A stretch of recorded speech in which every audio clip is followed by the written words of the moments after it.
A gente mudou o nome, tá? Não é sobre isso que eu vou falar, não. Tem um passador? Cadê meu amiguinho? Oi, obrigada. Vamos lá, gente. É muito bonito a gente falar de processos e tudo mais, e métricas e coisas lindas, mas se a gente não falar sobre quem está de fato fazendo o atendimento e quem está de fato lidando com o cliente, todo esse trabalho vai por água abaixo. Então aqui eu pretendo muito focar nisso e a partir daí em soluções que a gente implementou e trazer para vocês entregáveis. Coisas que a gente aplicou na nossa empresa, que funcionou para a gente, que vocês podem aplicar para vocês, e vai ter 3 QR Codes aqui em algum momento que vai aparecer. Então, se quiserem preparar as câmeras aí depois. O que a gente está falando sobre trabalhar com atendimento ao cliente? É um trabalho onde a pessoa toma pouca água, porque se ela for no banheiro, ela ganha menos. Então, a gente lida com situações muito degradantes no atendimento. Elas realmente não está passando. Aí, foi. A gente lida com situações muito degradantes, muitas vezes escalam para lugares bizarros, e hoje em dia não está escalando mais tanto, mas é porque deixou de virar notícia. E assim, é impossível a gente entregar um relacionamento de excelência se a gente está dentro de métricas e de um ambiente de trabalho que não inspira, que não dá propósito, que não encanta. E a Escuto partiu de um pressuposto, que é, se eu melhorar as condições de trabalho, será que eu consigo entregar um resultado melhor?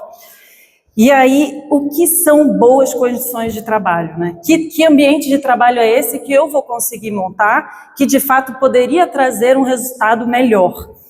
E eu comecei com algumas hipóteses. A primeira foi o remoto, e o remoto, ele dá margem para a gente conseguir dar uma remuneração maior. Autonomia, e eu vou falar um pouco mais sobre isso na frente, de como que isso funciona na prática, no dia a dia, e propósito na contratação. Então, para quem não sabe, a Escuta é uma empresa que contrata hoje só mulheres que normalmente são historicamente marginalizadas pelo mercado de trabalho, quando tem filho, quando envelhece, quando tem uma certa coisa de pé, enfim, tem um monte de coisa aí. E eu vou começar então agora pelo remoto. Claudemir tá aí? Cadê o Claudemir? Tá aí? Boa, que bom que você falou de aviação, porque a gente vai ter muita coisa em comum aqui nessa palestra, eu vou puxar você. Se tem um ambiente que trabalha remotamente há mais de 100 anos, esse ambiente é a aviação. Então, foi um lugar onde eu mergulhei para entender o que acontecia na aviação e o que eu poderia trazer de ensinamentos para implementar na minha empresa. E 90% dos acidentes aéreos são causados por problemas de comunicação, e o Claudemir está aqui para me desmentir se eu estiver falando errado, mas ele acabou de fazer o joinha. 90%. Ou seja, se a pessoa não se comunicar direito, o avião cai, e 90% das vezes quando o avião cai, só que a pessoa não soube falar direito, ou precisamos pousar agora, não temos combustível. Mas que dinâmicas que estão por trás disso para fazer com que um avião caia, para fazer com que a pessoa não se sinta com a urgência ou com a comunicação precisa para fazer com que a torre de controle libere a pista para o avião pousar agora, porque se ele não pousar, ele vai cair, vai todo mundo morrer. Existe um índice chamado índice de distanciamento de poder, que mede a distância que a base da pirâmide tem do topo da pirâmide. Ela faz algumas perguntas como quantas vezes os funcionários discordam dos seus superiores, nível de privilégio, uma série de coisas. Esse é o índice de um cara chamado Hofstede. Depois, se alguém quiser também, a gente passa todo esse material aqui, depois eu mando para todo mundo, que eu persegui todo mundo no LinkedIn aqui, eu tenho contato de todo mundo, então não precisa também anotar tudo. E pasmem, parabéns, nós somos os campeões no índice de distanciamento do poder do planeta Terra, ganhando ali da Coreia do Sul, que é um lugar onde se entra uma pessoa mais velha aqui agora, todo mundo precisa levantar. Então nós somos um país que não fala com pessoas que têm mais poder. Basicamente o nosso presidente anda com 18 carros blindados em volta, e na Dinamarca o rei senta no restaurante na mesa do lado sem nenhum tipo de proteção. E isso traz uma relação direta com o número de acidentes aéreos das companhias que vêm. Então, a American Airlines, que é o que o nosso grande Claudemir trabalhou, comparado o nível de acidentes aéreos com Varig e Korean Air na mesma época, você tem índices absurdamente maiores de acidentes aéreos. Por quê? Porque um copiloto tem medo de falar para o piloto na cabine, porque ele acha que o piloto já sabe o que está acontecendo, ou porque o piloto ele pode tomar decisões que vão acabar com a minha carreira. ou porque eu estou pousando nos Estados Unidos, e nos Estados Unidos tem um jeito de se comunicar muito direto, e eu sou de um país onde todo mundo é desculpa, é vírgula, desculpa, com licença, por favor, você poderia, não sei o quê, e sempre usa uns tempos verbais, assim, muito mitigados, a pessoa nunca fala direito o que ela está querendo, né? E eu tenho uma empresa remota, eu não posso ter isso. E todo mundo, quando tem uma empresa mesmo remota ou não, quantos aviões caem no dia a dia de vocês porque as pessoas não falaram claramente o que elas precisavam falar, né? E a aviação adotou algumas políticas que eu achei bem interessante e algumas a gente conseguiu implementar na Escuto, que acho que vocês podem se inspirar também, que é, primeiro, a eliminação da hierarquia na cabine. Eu não sou mais o copiloto, você não é o piloto. Eu sou o Bruno, você é a Fernanda.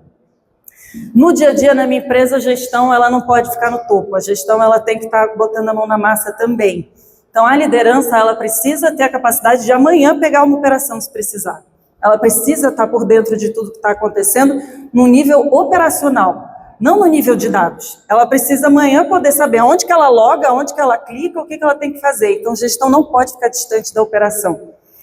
A gente implementou um framework universal para tomada de decisão, e isso também teve uma inspiração da Disney, que o Claudemir hoje a gente está um brother aqui nesse palco. Isso faz com que a tomada de decisão ela seja coerente por toda a empresa, e isso faz com que a gente tenha uma cultura muito sólida. Isso tudo trouxe vários resultados para a gente, né? Então não estou falando isso assim também tão da boca para fora. A gente é uma empresa que hoje conta com quase 600 mulheres, o faturamento, sim, esses números aí que as empresas e as mídias adoram, que a gente bota aqui para impactar e dar um respaldo e dar uma autoridade para a gente, com muito impacto social, com turnover baixo, com NPS alto. Enfim, gente, mas eu não quero ficar aqui para me vender. Aqui eu quero entregar e trazer coisas para vocês que vocês podem usar e implementar na empresa de vocês. Vou falar um pouco de cultura agora. A gente estava falando sobre cultura, né? Cultura, como é que eu meço cultura? Cultura é comunidade. E comunidade nasce em torno de um propósito. E o propósito não pode ser uma coisa vazia. O propósito é uma coisa que move. Se a empresa não tem um propósito que move, você vai perder aquelas pessoas. Ninguém vai se apaixonar por aquela marca, né? A Disney tem um propósito muito forte. A Escuto implementou um propósito de contratação com propósito, né? A gente só contrata mulheres, então mulheres historicamente marginalizadas, depois que tem filho pequeno, foi mandado embora logo depois da licença maternidade. A gente tem uma cultura onde a pessoa já fala que está grávida assim que ela faz xixi no palitinho, isso também nem é bom, ela precisa esperar um pouquinho. Então, a gente tem, e esse é um tipo de cultura que ajuda no dia a dia as pessoas que estão lidando com atendimento ao cliente, ou fazendo vendas, que, gente, é chato, não é legal. Quem está falando que é lindo, maravilhoso, ficar atendendo o cliente o dia inteiro, está mentindo na cara dura. Não é legal. Mas quando você tem um ambiente por trás que te dá propósito, você vê propósito naquilo que você está fazendo, e você sabe que, putz, se isso daqui crescer, a gente consegue contribuir radicalmente para a desigualdade de gênero, a gente consegue ter um monte de gente, um monte de mulher, isso tudo influenciou muito. Então tem um propósito que é de fato significativo na empresa de vocês, que move, que faz com que as pessoas, mesmo nos piores dias da vida dela, consigam levantar e trabalhar e ver significado naquilo. O framework de tomada de decisão, esse é um dos primeiros QR Codes, mas depois eu vou mandar para todo mundo, é sobre como a gente implementou não só valores muito claros para todo mundo na empresa, mas como uma hierarquia entre esses valores, que tem muito também chupinhado da Disney, que é um pouco diferente, só eu adaptei para a realidade da minha empresa, mas é assim, não adianta eu querer correr para resolver um problema, se a pessoa que está resolvendo aquele problema não tem segurança emocional para fazer nada. Se essa pessoa não tem o contexto do lugar onde ela está inserida, o contexto daquele cliente, o contexto do que ela precisa fazer para resolver aquele problema, senão ela não vai resolver. Ela vai resolver mal resolvido. Depois de resolver o problema, é aí que a gente implementa velocidade, é aí que a gente busca eficiência, é aí que a gente monta processo. Recrutamento e treinamento. Esse era um gargalo, né? Turnover. A gente, com o nosso propósito, atrai todos os meses, sei lá, vem 20 mil mulheres querendo trabalhar na Escuta, e a gente tinha um problema de qualificação, porque não tem dinâmica de RH que dê conta disso. E eu odeio todas, eu acho que dá para enganar em todas. E a gente fez um sistema de simulação, tá aí, que pudesse trazer isso tudo, porque uma coisa que eu só sabia é, eu só sei como a pessoa vai trabalhar quando eu coloco ela para de fato trabalhar. Um processo de recrutamento não me diz nada. Então, a gente montou um ambiente de simulação, onde ela pudesse simular vários tipos de situações, e a gente mede isso, ela recebe feedback, a gente tem uma visão, e a gente tem também um trial, agora que a gente liberou para todo mundo que está aqui, quiser treinar, vender seguro de carro para mim, porque a IA que está lá tem a minha voz.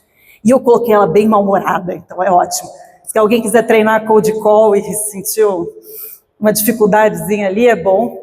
E aí a própria pessoa vê onde que ela está crescendo, onde que ela pode avançar, e isso trouxe para a gente, pela primeira vez, depois de muito tempo treinando, dados que a gente nunca teve antes num processo de recrutamento, nem num processo de treinamento. São dados que medem garra. A gente contrata hoje na Escuta mulheres que antes de entrar e antes de qualquer processo de entrevista, fizeram mais de 200 simulações.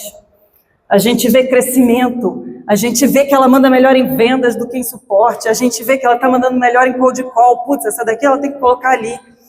Então isso tudo trouxe uma visualização para a gente, que a gente estava com um turnover de 15% quando a gente começou a fazer isso, em 2 meses caiu absurdo, hoje está menos de 1%. Então fique à vontade aí para pegar esse QR Code, depois se alguém quiser treinar com a minha voz em IA aí, ela está bem carrancuda, tá? E ROI é o grande problema também que a gente estava aqui, eles estavam falando no painel aqui. Alimentos que são terríveis, que a régua está lá embaixo. Se a régua está lá embaixo, se você não precisa investir para encantar durante toda a jornada, você vai aos pouquinhos. Se você encantar no final, isso já te coloca na frente num lugar onde está todo mundo se massacrando lá embaixo. Se vocês tiverem interesse também em saber melhor sobre como que está o CX de vocês, a gente fez tipo uma avaliação neuropsicológica, onde vocês preenchem lá algumas perguntas e recebem um relatório de 25 páginas com tudo que a gente conhece sobre esse segmento, ROIs possíveis e ajudar vocês também a justificarem isso dentro das empresas de vocês. Eu consegui fazer essa palestra faltando apenas 2 minutos. Então, se alguém tiver alguma pergunta, senão eu estarei aqui também até amanhã à noite. Temos perguntas?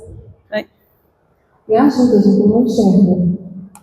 Não? Então vocês podem conversar com a Mari daqui a pouco, quando a gente tiver o nosso coffee também, ela vai estar disponível, né, Mari? Isso. Obrigada. E o coffee é nosso, inclusive, vai estar com a plaquinha nossa, mas é a EBD que fez.